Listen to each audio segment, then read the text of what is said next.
Hello student, তোমরা কেমন আছো? আশা করি তোমরা সকলেই ভালো আছো। প্রতাপ একাডেমি কোচিং পরিবারে তোমাদেরকে সকলকেই স্বাগত জানাই। তোমরা যারা বিদ্যাসাগর ইউনিভার্সিটির আন্ডারে থার্ড সেমে পড়াশোনা করছো, তোমাদের জন্য একেবারে শেষ মুহূর্তে নিয়ে চলে এসেছি এডুকেশন মাইনর 3 অত্যন্ত গুরুত্বপূর্ণ 5 মার্কস ও 10 মার্কের প্রশ্নগুলি। এই প্রশ্নগুলি তোমরা শেষ মুহূর্তের জন্য দেখে যাও, অবশ্যই তোমরা এখান থেকে সমস্ত প্রশ্ন পরীক্ষায় কমন পেয়ে যাবে।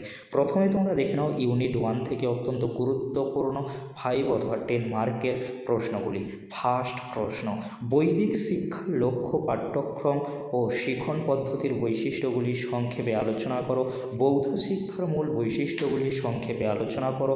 ইসলামে বা মধ্যযুগে শিক্ষার লক্ষ্য বা উদ্দেশ্য, পাঠ্যক্রম ও শিখন পদ্ধতি সম্পর্কে সংক্ষেপে আলোচনা করো। মধ্যযুগীয় ভারতের সমাজ সংস্কৃতিতে এর প্রভাব বিশ্লেষণ করো। পরবর্তী প্রশ্ন, বৌদ্ধ শিক্ষার লক্ষ্য ও পাঠ্যক্রম সম্পর্কে লেখো। বৌদ্ধিক যুগে নারী শিক্ষা এবং বৈদিক পরবর্তী যুগে শিক্ষা ও শিক্ষাদান পদ্ধতি সম্পর্কে লেখো। ব্রাহ্মণ্য ও বৌদ্ধ শিক্ষার তুলনামূলক আলোচনা করো। বৌদ্ধ শিক্ষার মূল নীতিগুলি লেখো। ব্রাহ্মণ্য যুগে শিক্ষার লক্ষ্য, পাঠ্যক্রম ও শিখন পদ্ধতি লেখো।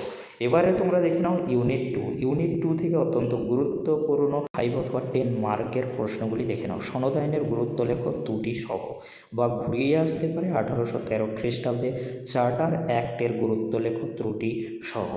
অ্যাডামসের 3টি রিপোর্ট সম্পর্কে জানো লেখো। মেকলে মিনিটের সমালোচনা লেখো। শিক্ষাক্ষেত্রে শ্রীরামপুর ত্রয়ীর অবদান আলোচনা করো। এবারে তোমরা দেখে নাও ইউনিট 3 থেকে অত্যন্ত গুরুত্বপূর্ণ প্রশ্নগুলি দেখে নাও। কলিকাতা বিশ্ববিদ্যালয় কমিশন বা স্যাটেলার কমিশনের সুপারিশ অনুযায়ী শিক্ষার পরিকাঠামো ব্যাখ্যা করো। জাতীয় শিক্ষা আন্দোলনের বৈশিষ্ট্য ও শিক্ষাক্ষেত্রে এর প্রভাব লেখো। উডের টেস্ট পেজে উদ্দেশ্য ও সুপারিশ সমূহ ত্রুটি লেখো। ভারতীয় শিক্ষা কমিশনের উদ্দেশ্য ও সুপারিশ সমূহ লেখো। এটি কিন্তু হান্টার কমিশন। এবারে তোমরা দেখে নাও ইউনিট 4 থেকে অত্যন্ত গুরুত্বপূর্ণ প্রশ্নগুলি দেখে নাও। কোঠারি কমিশনের সুপারিশ অনুযায়ী মাধ্যমিক শিক্ষা কাঠামো ও পাঠ্যক্রম আলোচনা করো।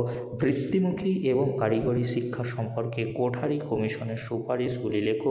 প্রাথমিক শিক্ষার লক্ষ্য, কাঠামো এবং পাঠ্যক্রম সম্পর্কে কোঠারি কমিশনের সুপারিশ সমূহ লেখো। প্রশ্নটি ঘুরিয়ে আসে জাতীয় শিক্ষা কমিশনের সুপারিশ সমূহ লেখো।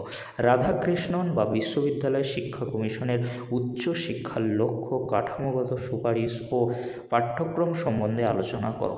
মাধ্যমিক শিক্ষা কমিশন বা মুদালিয়ার শিক্ষা কমিশনের লক্ষ্য, কাঠামোগত সুপারিশ ও পাঠ্যক্রম সম্বন্ধে জানো লেখো। এই ছিল আজকের আলোচনা। প্রশ্নগুলি শেষ মুহূর্তের জন্য দেখে যাও, অবশ্যই তোমরা কমন পাবে। ভিডিওটি দেখার জন্য অসংখ্য ধন্যবাদ।